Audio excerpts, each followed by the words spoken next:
all, in this video, let us discuss about the multi-perceptrons for simple linear regression with the Keras.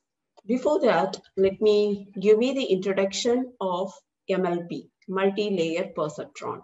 Each MLP model consists of one input layer, several hidden layers, and one output layer. So you can look into this one.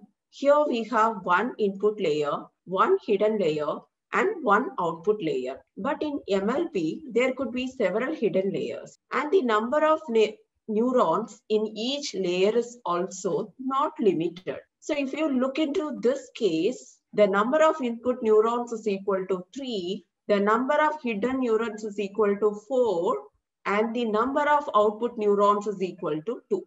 Now look at this. Can you figure out how many hidden layers are there? How many input layer? How many output layer? And how many input neurons? How many hidden neurons? And how many output neurons? Yes?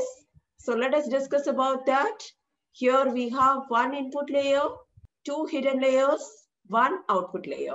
And number of input neurons is equal to 3. Number of hidden neurons 4, 4. And number of output neurons is 1. So which means there is only one output, right? Now let us see about the regression. What is meant by regression? The target variable is continuous. What is the meaning of that? The target variable is a numerical data. So whenever we talk about machine learning, there is supervised learning as well as unsupervised learning. In supervised learning, we discuss about regression and classification. And in regression problem, the output is continuous. In classification problem, the output is a categorical data, right? So here for loss function and evaluation metric, mean squared error is commonly used. So just I'm importing the data set from Keras. From Keras.datasets, import Boston _ housing. So this is a very popular data set that is used to build a linear regression model, right? So I have also taken the same just to make you familiar with this. The next step, what I'm doing now, let me execute the code now. X_train, Y_train, X_test, Y_test equal to Boston _ housing.load_data, right? Let me, so hope it is clear, right? So I have loaded the data set now.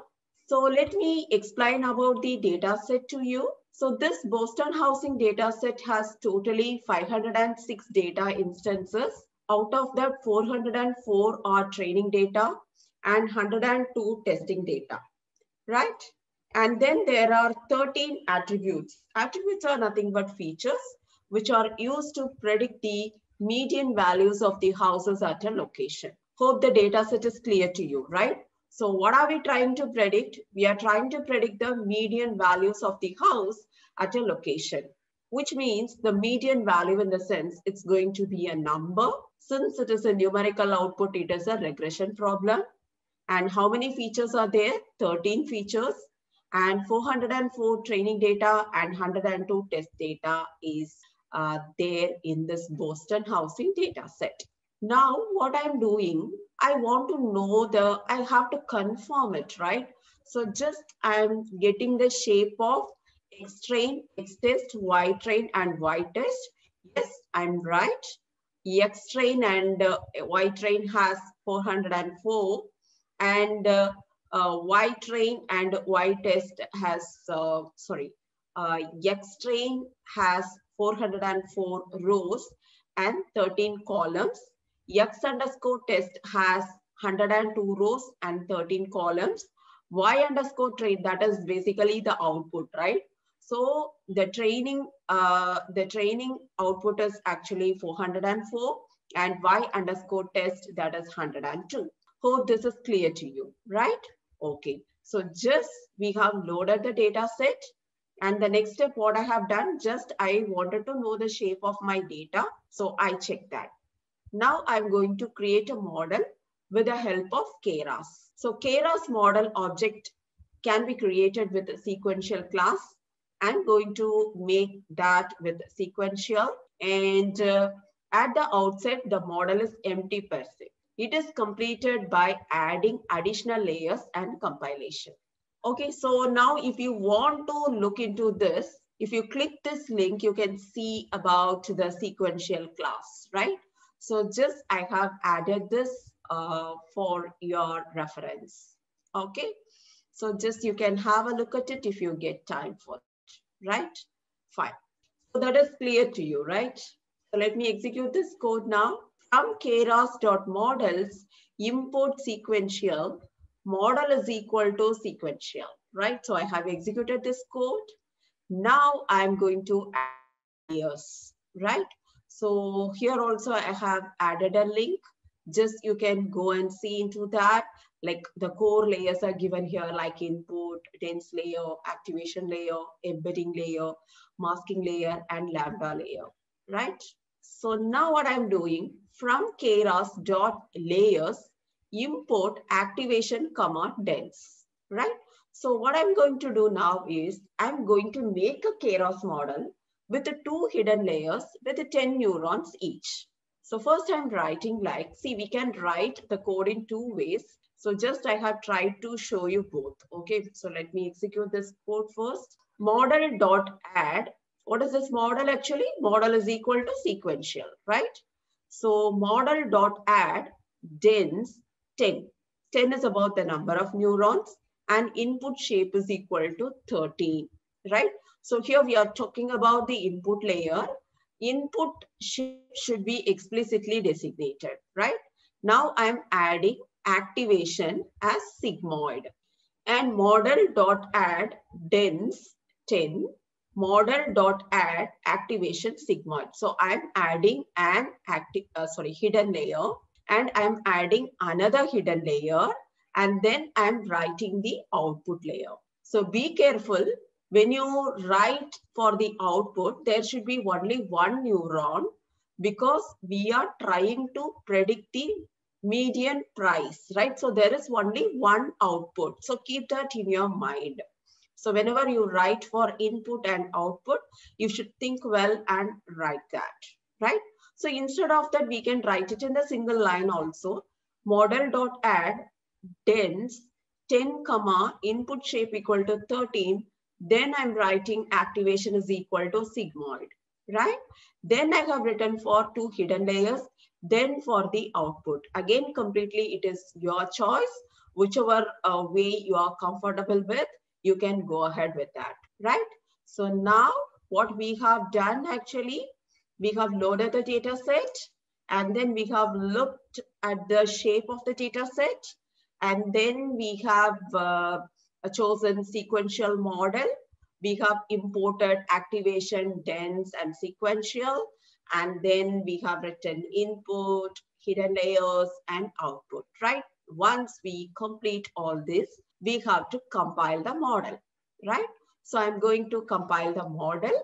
So now if you look into this, you can see about the optimizers, keras.sequential, here dense 64, and kernel initializer, input shape, and then here the activation function used is softmax, right? And then here the optimizer is and the losses used categorical cross entropy. So if you go through this, you can come across several optimizers, right? So this, I'm adding it here just for your reference. So just you can have a look at it. All right. Now from Keras, import optimizers. So here I'm going to use stochastic gradient descent. So SGD is equal to optimizers.sgd, and I'm adding learning rate over here 0.01, right? So I think I have to execute this code, right? Then what I'm writing, I have to include loss and metrics. So let me show this to you. Like when I write model.compile, the default optimizer is RMS prop. Since I want to change it to SGD, just I have made a change over there. And then what else is there? Loss metrics has to be mentioned. So that is what I have written, like losses, mean square error, and metrics I'm writing it as MSE, right? So now just I'm trying to get the summary of my model, and I have used sequential model. Now it is showing for different layers, right? So can you understand this? It is showing for different layers, right? So whatever neurons, whatever number of neurons you have chosen, that is what it is showing over here, right? Once we do that, now we have to fit it with the training data, right? So I'm fitting it with X train and Y train. And what I have done here is I am just adding a batch size, which is equal to 50. And I'm giving epochs as well as verbose equal to 1, right? So just if you click over here, you can see like model.fit. If you do not give batch size, it will not choose anything. And whatever documentation, whatever arguments you want to understand, that you can go through over here so that you can get a clear idea about it, right? So epoch is nothing but an iteration over the entire X and Y data provided, right? So that's what we are seeing over here. And just we will have a look at it, right? So this will give you a very clear information about all the terms, okay? So no need to worry. Whenever you write a code, just you can keep the cursor over here and press Shift and Tab so that it will show you the arguments and like how it can be used. And most of the times it comes with examples also. So see, verbose is also given like 0, 1 or 2. 0 is silent, 1 is progress bar, and 2 is 1 line per epoch, right? So the progress bar is not particularly useful when logged to a file. So verbose equal to 2 is recommended when not running interactively. So like this, you can do callback also if it is required, right? So you can use this if it is required. Okay, fine. So just I'm fitting my data now. So now I can see that I have given around 100 epochs, right? So it is done now, right? So if you look into this, like what is the observation over here? Just look into this. The loss was 313, MSE was 326. Now if you look into that, actually there is it is getting reduced, right? So can you see that? Okay, fine. So that's what happening here. Now I want to evaluate my model. So if I want to make the evaluation, so these are the available metrics in Keras, like accuracy metrics, probabilistic metrics, and regression metrics, right? Classification metrics, image segmentation metrics, hint metrics. So just you can have a look at it. Okay, so just you can have a look at it. I hope you can understand, right? So results is equal to model dot evaluate X underscore test comma Y underscore test. Okay, you can see the loss and the mean square error over here. Now let me print model dot metrics underscore names. So this is giving me the list of metric names the model is employing and also the actual figure of metrics computed, right? So from this, I'm getting loss as well as the MSE, right? So hope this tutorial or this session give you some understanding or clear understanding about how to implement Keras in linear regression, right? Thank you. Let's meet in the next session.